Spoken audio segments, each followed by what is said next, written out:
സമയം കഴിയുമ്പോൾ അത് കളയുകയും ചെയ്യുന്നതാണ് പറയുന്നത്. പേപ്പറിലുണ്ടായിരിക്കും, പക്ഷേ അത് പ്രാവർത്തിയാക്കാറില്ല. പക്ഷേ നമ്മുടെ ഗ്രാമപഞ്ചായത്ത് അതല്ലേ, എല്ലാ ഗ്രാമപഞ്ചായത്ത് ഇത് ആളുകളിലേക്ക് എത്തിക്കുന്നതിന് വേണ്ടിയിട്ടുള്ള ഒരു ശ്രമം നടത്തി. അതിൻ്റെ ഫലമായിട്ടാണ് ഇന്നത്തെ ഈ ക്ലാസ് അറിയിക്കുന്നത്. 2 ദിവസമായിട്ടാണ് ഇത് കാര്യങ്ങൾ നടക്കുക. ഇതിൽ പരിശീലന പരിപാടിയാണ് എന്ന് പറഞ്ഞാൽ കൃത്യതയുണ്ടായിരിക്കും, അതുപോലെ സൂക്ഷ്മതയുണ്ടായിരിക്കും. Fire and rescue, water rescue, first aid, അതുപോലെ തന്നെ CPR ഉൾപ്പെടെയുള്ള കാര്യങ്ങൾ നിങ്ങൾ നേടിത്തരുന്ന തരത്തിലുള്ള ഒരു പ്രവർത്തനമായിരിക്കും നടക്കുക. അപ്പോൾ അതിന് ആദ്യം വേണ്ട അച്ചടക്കമാണ്, അതുപോലെ സമയകൃത്യതയാണ്, സൂക്ഷ്മതയാണ്, അതുപോലെ തന്നെ അർപ്പണ ബോധവുമാണ്.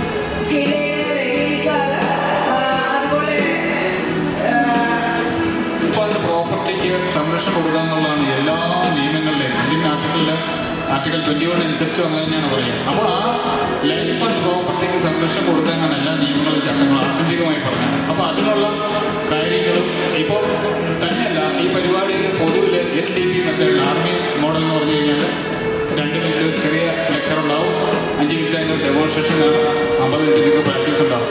വെള്ളാവൂർ ഗ്രാമപഞ്ചായത്തിൻ്റെ കീഴിൽ ഇന്നും നാളെയുമായി നടക്കുന്ന ദുരന്ത നിവാരണ ട്രെയിനിങ്ങിൻ്റെ ഭാഗമായിട്ടുള്ള ഔദ്യോഗിക മീറ്റിങ്ങിൻ്റെ അധ്യക്ഷപദം അലങ്കരിക്കുന്ന ഗ്രാമപഞ്ചായത്തിൻ്റെ വൈസ് പ്രസിഡന്റ്, എൻ്റെ അധ്യാപിക കൂടിയായ ബഹുമാനിയായ ആനന്ദവല്ലി ടീച്ചർ, ഈ യോഗത്തിൽ സ്വാഗതം ആശംസിച്ച ഈ വാർഡിൻ്റെ മെമ്പർ ശ്രീമതി ബെൻസി ബൈജു, പ്രിയയായ ഷിനി ടീച്ചർ, അതുപോലെ തന്നെ പഞ്ചായത്തിൻ്റെ സെക്രട്ടറി റോയി സാറ്, ബഹുമാന്യായ ജോസഫ് സാറ്,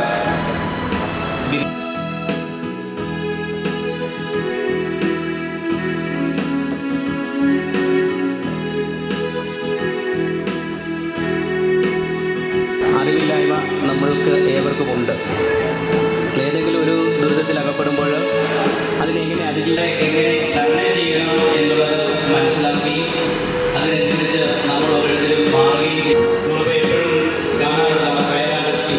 ഒരു പെട്ടെന്നൊരു തീപിടുത്തം ഉണ്ടായാൽ അല്ലെങ്കിൽ ഇങ്ങനെയുള്ള സന്ദർഭങ്ങളൊക്കെ ഉണ്ടാവാറുണ്ട്. അങ്ങനെ ഉണ്ടാവുന്ന സമയത്ത് സമചിത്തതയോടുകൂടി സ്കിൽ ആയതുകൊണ്ടാണ് മുതിർന്ന ആളുകളുടെ എണ്ണത്തിൽ കുറവുണ്ടായിട്ടുള്ളത്. ഓൾറെഡി അവരെ രജിസ്റ്റർ ചെയ്തിട്ടുള്ളതാണ്, അതിൽ പങ്കാളികളാവും. നമുക്ക് ഇവിടെ ഇതുമായിട്ട് ബന്ധപ്പെട്ടുകൊണ്ട് ഫയർ ആൻഡ് റെസ്ക്യൂവിൻ്റെ ക്ലാസ്, അതോടൊപ്പം അതിൻ്റെ പരിശീലനം, പ്രിയപ്പെട്ട കുട്ടികളോട് പറയാനുള്ളത് ഇവിടെ മാർഗനിർദ്ദേശങ്ങളുണ്ട്. അവർ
ചിലപ്പോൾ വേറെ സ്റ്റേഷനിലേക്ക് പോവാം.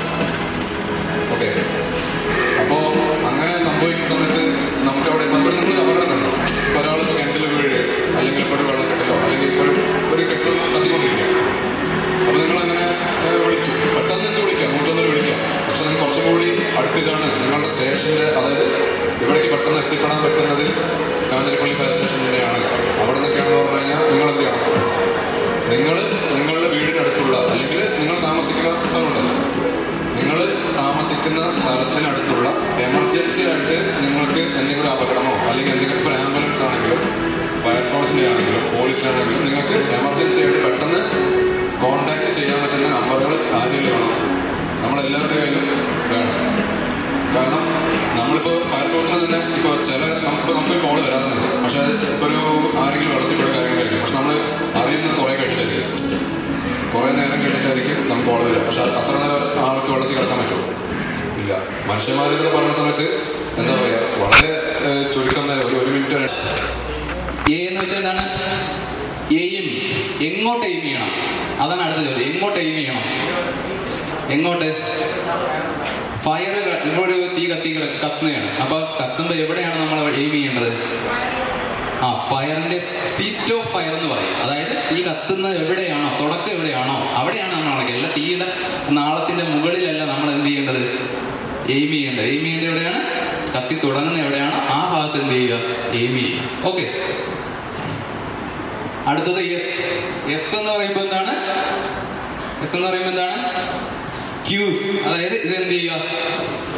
ഇതിപ്പോ നമ്മൾ ഞെക്കാതെന്ന് വെച്ചാൽ ഇത് ഒറ്റ തവണ പ്രഷർ ചെയ്തിരിക്കുന്നത്. അപ്പൊ ഇത് പ്രസ് ചെയ്ത് കഴിഞ്ഞാൽ ഇത് പൊട്ടിപ്പോകും, പിന്നെ യൂസ് ചെയ്യാൻ പറ്റത്തില്ല. ഓക്കെ, നമ്മൾ മറ്റേത് കാണിച്ചു തരാം. ഇതിലപ്പോൾ എന്ത് ചെയ്യുക? സ്ക്യൂസ് ചെയ്യുക. ആർക്കും ഡൗട്ടുണ്ടോ? ചെയ്യാൻ ഡൗട്ടുണ്ടോ? ആദ്യം എന്ത് ചെയ്യുക? പിന്ന് വലിക്കുക, തീയിലോട്ട് എയിം ചെയ്യുക, അതുപോലെ തന്നെ എന്ത് ചെയ്യുക? യൂസ് ചെയ്യുക. അല്ലേ?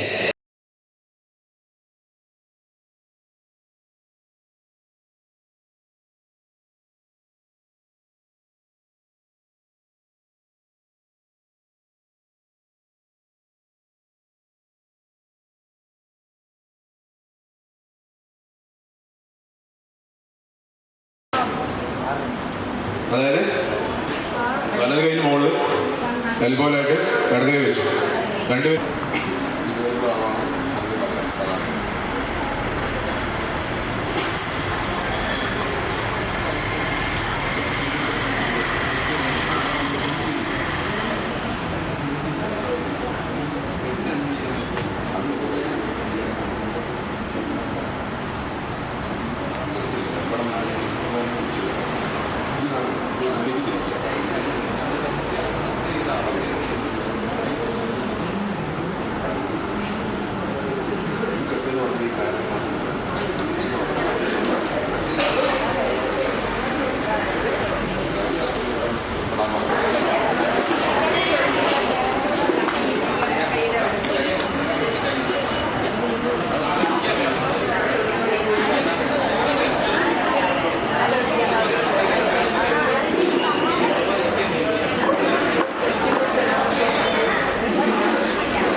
മനസ്സിലാവട്ടെ. എൻ്റെ പേര് ലക്ഷ്മി ശ്രീ നാരായണൻ. ഞാൻ നമ്മുടെ സെൻറ് ജോർജ് ഹയർ സെക്കൻഡറി +2 വിദ്യാർത്ഥിനിയാണ്. ഇന്നിവിടെ നമുക്ക് ക്ലാസ് എടുത്ത നമ്മുടെ ഫയർഫോഴ്സിൻ്റെ ഉദ്യോഗസ്ഥർ നമുക്ക് ചെറിയ ചെറിയ അപകടങ്ങൾ നമ്മൾ ചിലപ്പോൾ ശ്രദ്ധിക്കാതെ പോകുന്ന ചില കാര്യങ്ങളൊക്കെ ആയിരിക്കും. ഇപ്പോൾ ഗ്യാസ് ലീക്ക് ഉള്ള ഒരുപാട് കാര്യങ്ങളെക്കുറിച്ച് നമുക്ക് പറഞ്ഞു. അപ്പം പെട്ടെന്ന് നമ്മൾ ആ സമയത്ത് നമ്മളെ കൊണ്ട് സ്വയം നമുക്ക് അതിൽ നിന്ന് ചെയ്യാൻ പറ്റുന്ന ചില കാര്യങ്ങൾ, ഈ ഫസ്റ്റ് എയ്ഡ് ആയിട്ടുള്ള ഒരുപാട് കാര്യങ്ങൾ നമുക്ക് പറഞ്ഞു തന്നു. അത് നമുക്ക് അറിയാത്തതായ ഒരുപാട് കാര്യങ്ങളുണ്ടായിരുന്നു. ഒരു പക്ഷേ ഇതിലിരിക്കുന്ന പല കുട്ടികൾക്കും നേരത്തെ അറിവുണ്ടായിരുന്നതും ഉണ്ടായിരുന്നു. ഇതെല്ലാം നമുക്ക് വളരെ വൃത്തിയായിട്ടും നമുക്ക് ഒരുപാട് എക്സാമ്പിൾസ് കാണിച്ചു തന്നു. ഈ നമ്മുടെ ഫയർ എക്സ്റ്റിങ്ഷനെ കുറിച്ച് ഒരുപാട് നമുക്ക് ഇത്രയും നമ്മൾ എല്ലായിടത്തും കാണാറുണ്ട്. ഏതൊരു സ്ഥാപനത്തിൽ ചെന്നാലും ഏതൊരു ബിൽഡിങ്ങിൽ ചെന്നാലും നമ്മൾ സാധനം കാണാറുണ്ട്. പക്ഷെ അതിനെക്കുറിച്ച് ഇത്ര അറിവൊന്നും നമുക്കില്ലായിരുന്നു. ഇത്രയും ടൈപ്പിലാണ് അല്ലെങ്കിൽ നമ്മൾ തീ കത്തി എങ്കിലും ഇതുകൊണ്ട് വെള്ളം ഇതിനകത്തെല്ലാം വെള്ളം വൈദ്യൊഴിച്ചാൽ അതൊക്കെ അങ്ങനെ ഒരു മൈൻഡ് ആയിരുന്നു. എനിക്കങ്ങനെ ആയിരുന്നു കേട്ടോ, എനിക്കറിയില്ലായിരുന്നു. ഇതിൽ ഓരോ എക്സ്റ്റിങ്ഷനകത്ത് ഓരോ ടൈപ്പുകളുണ്ട്, ഓരോ ഫയറുണ്ട്, ഓരോ ഫയറിനും അതിൻ്റേതായ ഇതുണ്ട് എന്നൊക്കെ ഇന്ന് ഒരുപാട് അറിവുകൾ നമുക്ക് പകർന്നു തന്നു. നമുക്ക് ഇത്രയും നേരം ഇവിടെ ക്ലാസ് എടുത്ത നമ്മുടെ അക്ഷയ് സാറും നിതിൻ സാറിനും എൻ്റെയും Saint George higher secondary school NSS വിദ്യാർത്ഥികളുടെ പേരിൽ ഞാൻ നന്ദി അറിയിക്കുന്നു.